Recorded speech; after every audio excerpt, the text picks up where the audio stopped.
Hi, we're here with Nick Cole, Commercial Manager for Plan Insurance, and he's going to help us go through some potentially unfamiliar landlord insurance terms. Hi Nick. So what exactly would be covered on a landlord's insurance policy under landlord's contents?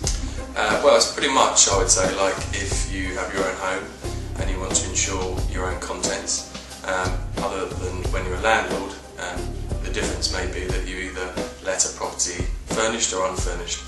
If it's a furnished let, then you would have furniture such as sofa, beds, chairs, white goods such as fridges, freezers, and you would want to insure those contents. That is what landlord's contents is designed for. Thank you. What counts as unoccupied property? Well, that's pretty simple actually.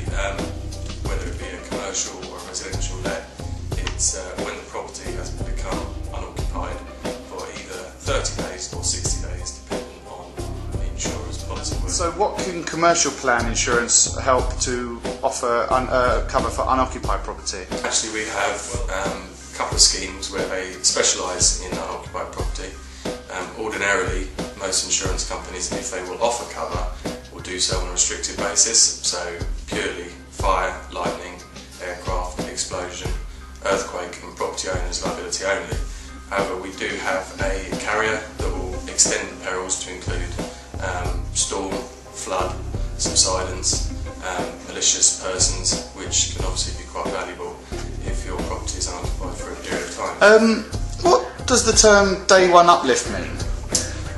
Day one uplift essentially refers to an additional cover over and above the sum that you've declared your building to be insured for. Therefore, it should take into account the cost of inflation over the course of your policy. So does this mean I can just reduce the sum insured? Well, no, you will find if you do that if you suffer a claim, the insurance company will investigate the actual declared value at the point of the policy was taken out. What does trace and access cover relate to? This term relates to cover that everyone should have and may need in the course of owning a property, and relates to underground services such as gas, water mains that run either under your property or adjacent to your property in the road.